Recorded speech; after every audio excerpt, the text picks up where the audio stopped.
मैं आपकी एडवाइज़र दीदी। आज मैं आप लोगों को आईटीआर फाइल करते समय किन महत्वपूर्ण बातों का ध्यान देना चाहिए उसके बारे में बताऊंगी, ताकि आगे चल के आपको कोई भी परेशानी ना हो। तो चलिए स्टार्ट करते हैं वीडियो। पहला, डाउनलोड करें फार्म नंबर 16 या 16A। Income tax return file करने के लिए आपको सबसे पहले फार्म नंबर 16 की ज़रूरत होगी। कर्मचारी अपने नियोक्ता से बात करें और फार्म 16 प्राप्त कर लें। फार्म 16 में आपकी सैलरी पर लगे टैक्स के बारे में भी सारी सूचना होती है। इतना ही नहीं, उसमें आपकी सैलरी का ब्रेकअप भी होता है। अगर फार्म 16 में HRA ना हो तो आप उसे ITR फाइल करते वक्त भी दे सकते हैं। हालांकि यह जानकारी अगर आपने अपने नियोक्ता को दे दी है तो फार्म 16 देखकर आप चुटकी में ITR फाइल कर सकते हैं। दूसरा, चेक करें TDS और TCS की जानकारी। आयकर रिटर्न फाइल करने से पहले 26AS फॉर्म जरूर चेक कर लें। इस फॉर्म में आपके टैक्स की जानकारी होनी चाहिए। चेक करें कि फॉर्म में जो टैक्स डिटेल दी है वह सही है या नहीं। अगर आपको लगता है कि कोई जानकारी सही नहीं है तो आप उसे सही करवा सकते हैं। हालांकि किसी भी जानकारी को सही करवाने में 5 से 6 दिन का समय लग सकता है। ऐसे में ITR फाइल करने से 16 से 17 दिन पहले ही 26AS फॉर्म चेक कर लेना चाहिए।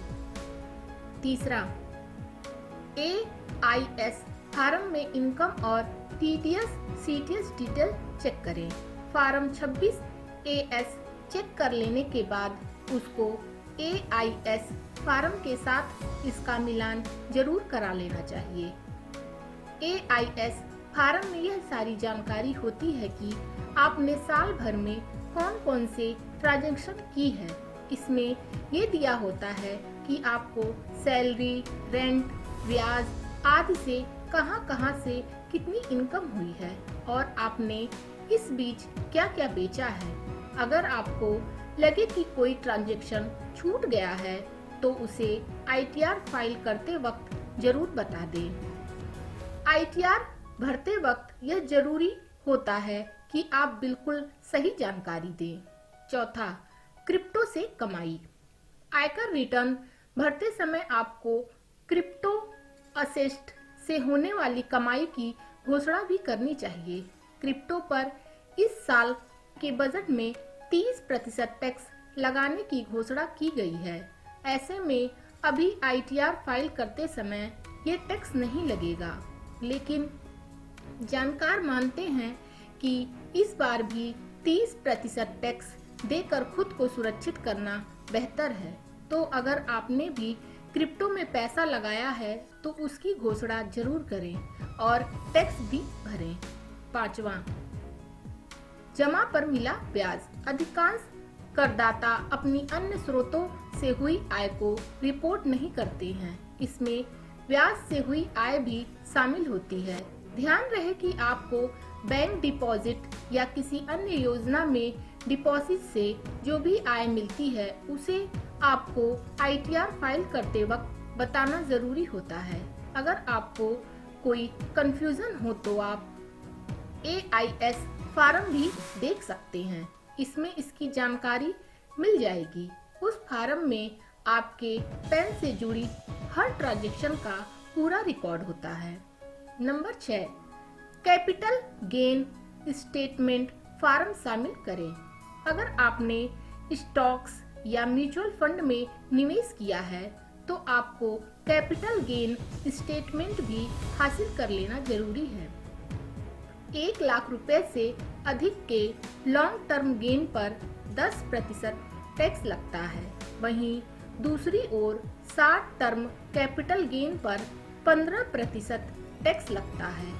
इस टैक्स की कैलकुलेशन काफी कठिन होती है, इसलिए खुद ब्रोकरेज फॉर्म की तरह से ही आपके लिए टैक्स कैलकुलेशन की जाती है। आप अपने ब्रोकर से कैपिटल गेन स्टेटमेंट हासिल कर सकते हैं और फिर ITR फाइल कर सकते हैं। 7वां, विदेशी स्टेटस भी दे जानकारी। ITR भरते समय आपको यह भी बताना होगा कि विदेशों में आपकी संपत्ति कहाँ-कहाँ है। साथ ही अगर आपको किसी विदेशी संपत्ति से कोई आय हुई है तो उसकी भी जानकारी आयकर विभाग को देनी होगी। ऐसे में जरूरी है कि ये सारी जानकारी आप पहले से हासिल कर लें और ITR भरते वक्त उसमें इसे जरूर दिखाएं। अगर विदेश में किसी बैंक में आपने पैसा रखा है तो इसके बारे में भी बताना जरूरी है।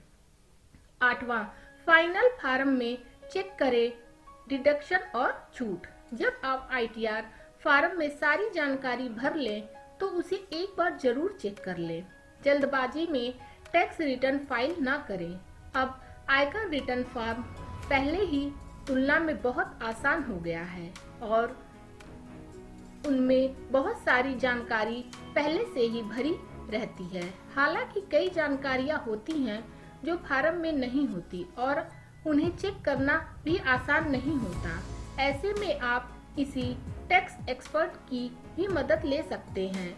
आज के समय में बहुत सारे टैक्स पोर्टल भी हैं जो मामूली फीस के बदले मदद मुहैया कराते हैं। नंबर 9, टैक्स रिटर्न को वेरीफाई करें। केवल इनकम टैक्स रिटर्न भरना ही पर्याप्त नहीं है।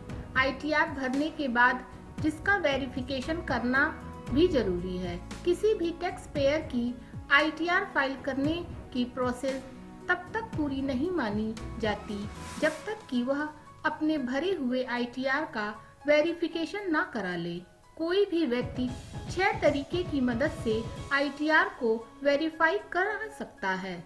पहला, इनकम टैक्स रिटर्न को आधार OTP के जरिए आसानी से वेरीफाई कर सकते हैं, लेकिन इसके लिए आपका आधार पैन लिंक होना जरूरी है। दूसरा, आप चाहे तो अपने नेट बैंकिंग अकाउंट में लॉगिन करके भी टैक्स रिटर्न फाइल कर सकते हैं। तीसरा, अपने बैंक अकाउंट से इलेक्ट्रॉनिक वेरिफिकेशन कोड यानी EVC जनरेट करके भी आप रिटर्न वेरीफाई कर सकते हैं। चौथा, ITR रिफंड वेरीफाई करने के लिए आप डीमैट अकाउंट का भी इस्तेमाल कर सकते हैं। पांचवा, बैंक ATM के जरिए भी रिटर्न वेरीफाई करने की सुविधा मिलती है। छठवां, करदाता ITR V फॉर्म की कॉपी साइन करके बेंगलुरु के इनकम टैक्स के ऑफिस में भेज सकते हैं। अगर आपको मेरी ये वीडियो पसंद आई हो तो please like, share and subscribe. किसी अन्य जानकारी के लिए कमेंट बॉक्स में कमेंट करें। Thank you.